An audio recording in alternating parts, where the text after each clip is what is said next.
আমরা পুরুলিয়া জেলার উপরে একটা গল্প শুনব। আমাদের গল্প শুরু হচ্ছে পুরুলিয়া জেলার একটা ছোট্ট প্রাণকেন্দ্র জয়পুর থেকে। দেখো তো আমাদের এখানে কি লেখা আছে, পাথর ঘর বা পাথর মহল। এমনই এক পাথর ঘরের গল্প আজকে আমরা শুনব। ক্ষত্রিয় এসছিলেন। ক্ষত্রিয় মানে যারা যুদ্ধ পারে, ঘোড়ায় চড়তে পারে, অস্ত্র চালাতে পারে, ঠিক তাদের এই গল্প আমরা একটু ভিডিওতে শুনি।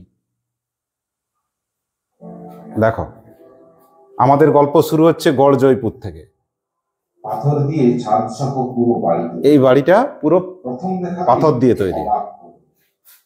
সাদা পাথর শিল্পীর মহিমায় সাজিয়ে অলঙ্করণে ফুটে উঠেছে এক চোখ চূড়ান্ত প্রেক্ষাপটে জড়িয়ে আছে পঞ্চকোট রাজাদের রাজত্বের বীরগাথা।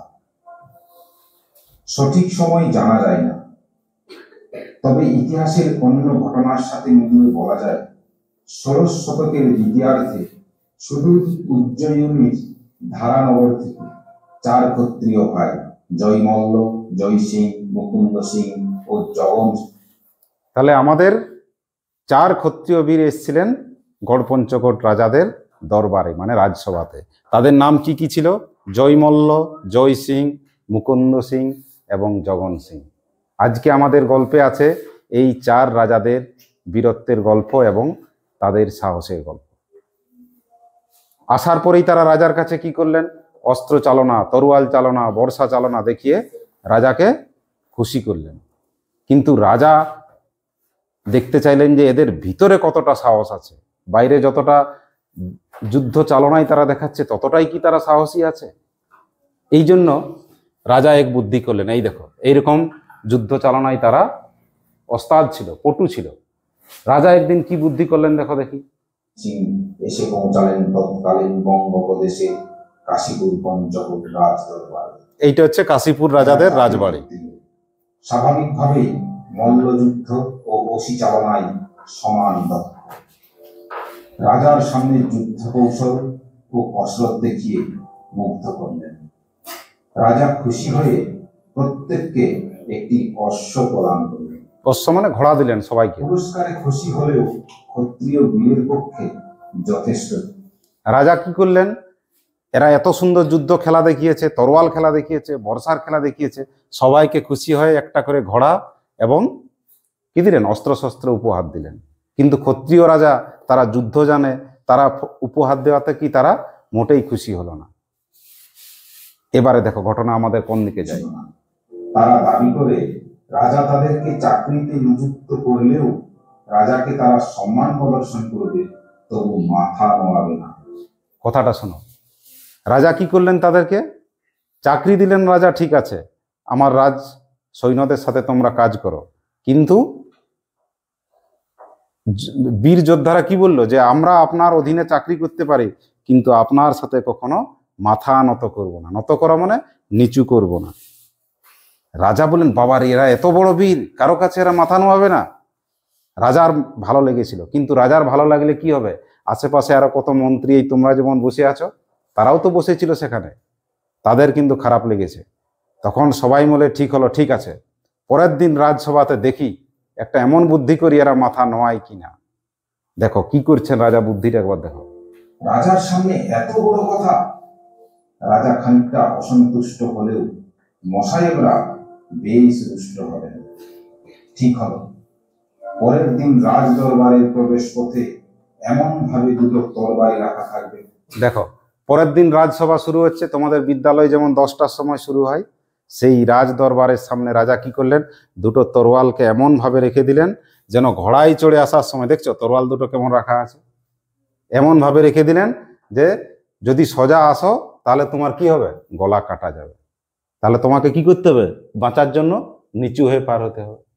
এবার এরা বীর, প্রথমে কে এলেন? প্রথমে ছিলেন জয়মল্ল। তিনি কিছুতেই মাথা নত করলেন না। জানছেন যে আমার সামনে মৃত্যু আছে, কিন্তু সেই ঘোড়ায় চড়ে জয়মল্ল চললেন মৃত্যুর দিকে। মাথা তার কাটা পড়ে গেল। এবার রাজার কিন্তু পরিষ্কার নির্দেশ দেওয়া ছিল যে যদি কোনোভাবে দুর্ঘটনা ঘটে যায়, সৈন্যরা যেন এই তরোয়ারগুলো সেখান থেকে সরিয়ে দেয়, নাহলে তো সব যোদ্ধারা মারা যাবে। যেই মাত্র জয়মল্ল সেখানে মারা পড়লো, রাজা বুঝে গেলেন এরা কত বড় বীর, এরা কখনো পিছনে হটতে জানে না।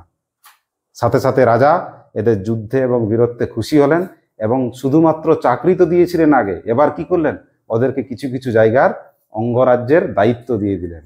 সেই জয়মল্ল থেকে আমাদের যে বাঘমুন্ডি যেমন একটা থানা, সেরকম জয়পুর একটা জায়গার নাম হয়েছে সেই জয়মল্ল থেকে। কেমন লাগলো গল্পটা? ঠিক। এবারে আসো আমরা আর কিছু জিনিস দেখি। এবারে আমরা কিছু ছবির সাহায্যে আমাদের পুরুলিয়া জেলার চারপাশে অনেক কিছু জিনিস আছে যেগুলো তোমরা হয়তো জানো, চেনো, কারো দেখা থাকতেও পারে। দেখি তোমরা কে কে চেনো জায়গাগুলো। দেখো তো এই ছবিটার সাথে কার কার পরিচয় আছে? এই ছবিটা চেনো? বলো বলো বলো, কে চেনো ছবিটা? এই ছবিটা কে চিনেছ? কাঁসাই নদীর তীরে আছে, টুসু মেলা হয় খুব বিখ্যাত। এর নাম হচ্ছে দেউলঘাটা। কি নাম? দেউলঘাটা। এটা একটা পুরানো মন্দির। দেখো মন্দিরের গায়ে কি সুন্দর কাজ করা আছে, আছে ইটের কাজ, পোড়ামাটির ইট দিয়ে কত সুন্দর কাজ করা আছে। ঠিক। এবার দেউলি গ্রামে আছে, সুইসার কাছে দেউলি গ্রামে আছে এই মন্দিরটা। এই যে দেখো এটাও আছে ওই দেউলি গ্রামের মন্দির। হ্যাঁ দেখো, কিন্তু মন্দিরগুলো অনেক দিন আগের তো, এবং এইখানে কিছু বাইরের শক্তি আক্রমণ করেছিল, তখন দেখো এইভাবে দেওয়ালগুলো ফাটাফাটি হয়ে নষ্ট হচ্ছে। এবারে আমাদের পুরুলিয়া ছাড়িয়ে আমরা যাব পশ্চিমবঙ্গের দিকে, আমাদের সারা রাজ্যের দিকে। সেখানে এবার তোমাদের আমি কিছু ছবি দেখাবো। দেখো তো একটা পরিচিত ছবি কিনা তোমাদের। এই ছবিটা চেনো? বলো বলো, ঠিক নামটা আসছে বলো। ভিক্টোরিয়া মেমোরিয়াল হল। বাহ, খুব সুন্দর বলেছ। এটা হচ্ছে ভিক্টোরিয়া মেমোরিয়াল হল। প্রথম নামটা কি আছে? ভিক্টোরিয়া। ভিক্টোরিয়া বলো। ইংল্যান্ডের মহারানী ছিলেন ভিক্টোরিয়া, তার স্মৃতিতে এই ভিক্টোরিয়া মেমোরিয়াল হল তৈরি হয়েছিল। কোন শহরে বলো দেখি? আমাদের রাজ্যেই কিন্তু আছে। কোন শহরে? বলো বলো বলো। পশ্চিমবঙ্গের কোথায়, কোন শহরে? কলকাতা শহরে। কলকাতা শহরে আছে ভিক্টোরিয়া মেমোরিয়াল হল। পুরো সাদা, দেখো সাদা পাথরে তৈরি। এবং এটা কারো স্মৃতিতে তৈরি না এমনিতেই তৈরি? হ্যাঁ, মহারানী ভিক্টোরিয়া যখন মারা গেলেন তার স্মৃতিতে এই সৌধটি বানানো হয়েছিল। ঠিক আছে, এবারে আরো একটা ছবি দেখি তো। এবারে আমাদের পশ্চিমবঙ্গ ছাড়িয়ে আমরা ভারতবর্ষের দিকে যাব। দেখো এই ছবিটা চেনো? বলো কি ছবি? বলো বলো, এটা জানো ছবিটা? বলো। তাজমহল। নামটা মুখে ছিল তো? কে বানিয়েছিলেন এই তাজমহল? সম্রাট শাহজাহান। তার স্ত্রী যখন মারা যান মমতাজ, সেই মমতাজের স্মৃতিতে বানিয়েছিলেন তাজমহল। একেবারে দেখো কি সুন্দর সাদা পাথরের তৈরি আছে। আচ্ছা, এটা কারো স্মৃতিতে তৈরি। এবারে দেখো এই ছবিটা কেউ চেনো? এটা চতুর্থ শ্রেণীর বইয়ে আছে। এটা হচ্ছে ইমামবাড়া। কি নাম? হ্যাঁ, কত বড় দেখো জায়গাটা। আচ্ছা, আরো ছবি দেখাই তোমাদের। দেখো এটা চেনো? এটা হচ্ছে কোচবিহারে আছে, আমাদের পশ্চিমবঙ্গের এক জেলা, কোচবিহারের রাজ পরিবার, রাজার প্রসাদ, রাজার বড় বাড়ি থাকে তো রাজবাড়ি, সেই কোচবিহারের রাজবাড়ি। এই ছবিকে চেনো তোমরা? বলো। সাঁচির স্তূপ বা সাঁচির পাহাড় বলা হয়। এই ছবিটা হংসেশ্বরী মন্দির। এটা আছে বাঁশবেড়িয়াতে। এটা আমাদের, বলো নামটা বলে দিয়েছি, বলো। দেউলঘাটা। এটাও দেউলঘাটার ছবি। এটা ইমামবাড়া বলে দিলাম। এটা তাজমহল। এটা ভিক্টোরিয়া মেমোরিয়াল হল। বাহ, খুব সুন্দর উত্তর দিচ্ছ। এবারে আসো আমরা চতুর্থ শ্রেণীর আমাদের পরিবেশ বইয়ে কিছু আমাদের জানার কথা আছে, সেগুলো নিয়ে আমরা একটু জানি। দেখো এখানে আমি লিখেই দিয়েছি, এই জায়গাটার কি নাম? কোণারকের সূর্য মন্দির। কি নাম? এটা কিন্তু আছে পশ্চিমবঙ্গে নয়, উড়িষ্যা রাজ্যে। পুরীর নাম কে কে শুনেছো? খুব সুন্দর। পুরীতে জগন্নাথ দেবের মন্দির আছে, আছে তো? সেই পুরীর কাছে সমুদ্র আছে, সেই সমুদ্রটার নাম কেউ জানো? সেই সমুদ্রের নাম বঙ্গোপসাগর। বলো। সেই বঙ্গোপসাগরের তীরে আছে কোণারকের বিখ্যাত সূর্য মন্দির। ঠিক। এবার দেখো সূর্য মন্দিরে এই মতো, এটা কিসের চাকা? রথের চাকা। এইরকম 12 জোড়া রথের চাকা রয়েছে এবং দেওয়ালে কত সুন্দর কারুকার্য করা আছে দেখো। মূর্তি বলো, এরকম পিলার বলো, নানান সৌন্দর্য এইভাবে কারুকার্যে মোড়া রয়েছে কোণারকের সূর্য মন্দির। কিন্তু আরো কিছু ছবি দেখো এর সাথে।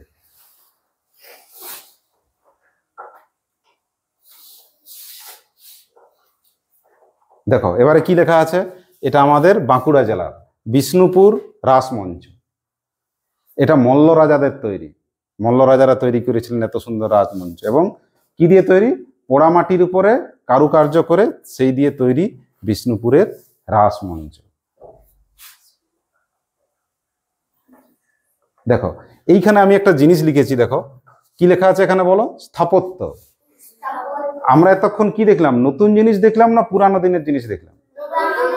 পুরানো দিনের জিনিস দেখেছি। এইরকম পুরানো দিনের মন্দির দেখলে, মসজিদ দেখলে, আর কি দেখলে? গির্জা দেখলে, বাড়ি দেখলে, যেমন রাজবাড়ি দেখলে। রাজবাড়ি দেখলে তো, কোচবিহারের রাজার বাড়ি। তাহলে এইরকম পুরানো দিনের, আমার সাথে সাথে বলবে, পুরানো দিনের মন্দির, মসজিদ, গির্জা, গুরুদ্বার যেখানে শিখরা উপাসনা করে, এই বা কোনো পুরানো বাড়িও যদি হয়, এগুলোকে আমরা কি বলবো? স্থাপত্য। কি শিখলে আজকে? স্থাপত্য। কাকে স্থাপত্য বলবে? পুরানো দিনের, বলো, মন্দির, মসজিদ, গির্জা এবং বাড়ি, এগুলোকে আমরা কি বলবো? স্থাপত্য। কিন্তু দেখো একটা জিনিস মাথায় রাখবে, পুরানো দিনের বাড়ি হলেই কি তাকে তুমি স্থাপত্য বলবে? না, সেখানে যেন সাধারণ মানুষের প্রবেশ অধিকার থাকে। এবার পুরানো দিনের বাড়ি আছে, কেউ তালা বন্ধ করে রেখে দিল, সাধারণ মানুষকে দেখার সুযোগই দিল না, তাকে কি আমরা স্থাপত্য বলবো? না। তাহলে যেখানে যেন সাধারণ মানুষ যেতে পারে। তাহলে পুরানো দিনের বাড়ি হোক, মন্দির হোক, মসজিদ হোক, গির্জা হোক, গুরুদ্বার হোক, সবাই কি বলে? স্থাপত্য। মনে থাকবে? এবার স্থাপত্যের গায়ে যদি ওই যে পাথরের উপর সুন্দর নকশা করে কিছু কারুকার্য করা থাকে, যেমন তাজমহলের গায়ে দেখলাম, আবার ধরো কোণারকের সূর্য মন্দিরের গায়ে কাজ করা দেখলাম, এরকম যদি কাজ করা থাকে তাহলে তাকে বলবো ভাস্কর্য। বলো। তাহলে স্থাপত্য আর ভাস্কর্যের পার্থক্য বোঝা গেছে? বলো, স্থাপত্য মানে কি? পুরানো দিনের গির্জা, মন্দির, মসজিদ, বাড়ি সবকিছু নিয়ে স্থাপত্য। আর সেই মন্দিরের গায়ে যদি এরকম কারুকার্য করা থাকে পাথরের উপর বা মাটির উপর, কি বলবে? বলো বলো। কার্য মানে ভাস্কর্য। একদম। যেমন বিষ্ণুপুরের রাসমঞ্চ, কোণারকের সূর্য মন্দির, এগুলো হচ্ছে ভাস্কর্যের উদাহরণ। এবারে আর একটা জিনিস আমাদের বাদ গেছে, সৌধ। সৌধ মানে কারো স্মৃতিতে। বলো, এখন তোমরাই বলতে পারবে কারো স্মৃতিতে বানানো হয়েছে, এক্ষুনি তোমরা উত্তর দিবে পুরানো দিনের স্মৃতিতে বানানো হয়েছে এরকম জায়গায় হচ্ছে সৌধ। ঠিক। যেমন মমতাজের স্মৃতিতে বানাতে হয়েছে তাজমহল। তাহলে তাজমহলকে তোমরা সৌধ বলবে না স্থাপত্য বলবে? দুটোই বলবো, অবশ্যই স্থাপত্য এবং সৌধ। ঠিক তো? স্থাপত্য অবশ্যই, আমরা তো বলছি পুরানো দিনের বাড়ি, মন্দির, মসজিদ সবই স্থাপত্য। এবং ওই স্থাপত্যের মধ্যে যদি কারো স্মৃতিতে তৈরি হয় সে হলো সৌধ। আর একটা সৌধের নাম বলো। একটা কি বললে তোমরা? ভিক্টোরিয়া মেমোরিয়াল হল। আর একটা বলো। ছবি দেখেছি সাদা পাথরের, মমতাজের স্মৃতিতে।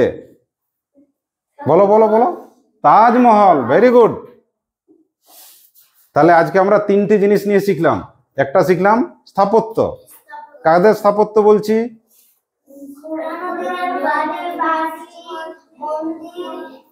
গির্জা সবাই হচ্ছে স্থাপত্য।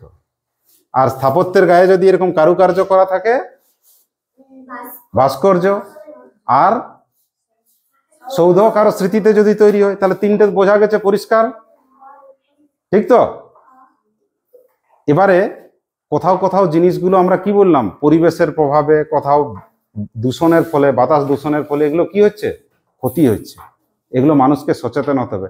কিছু কিছু দুষ্টু মানুষ থাকে, দেখবে বেড়াতে গিয়ে কোনো এরকম জায়গাতে কেউ থুতু ফেলে দেয়, কেউ পানের পিক ফেলে দেয়, এগুলো ভালো না খারাপ? তাহলে আমাদের এই বিষয়গুলোতে কি হতে হবে, একটু সচেতন হতে হবে, একটু আমাদের দায়িত্ব নিতে হবে। ঠিক?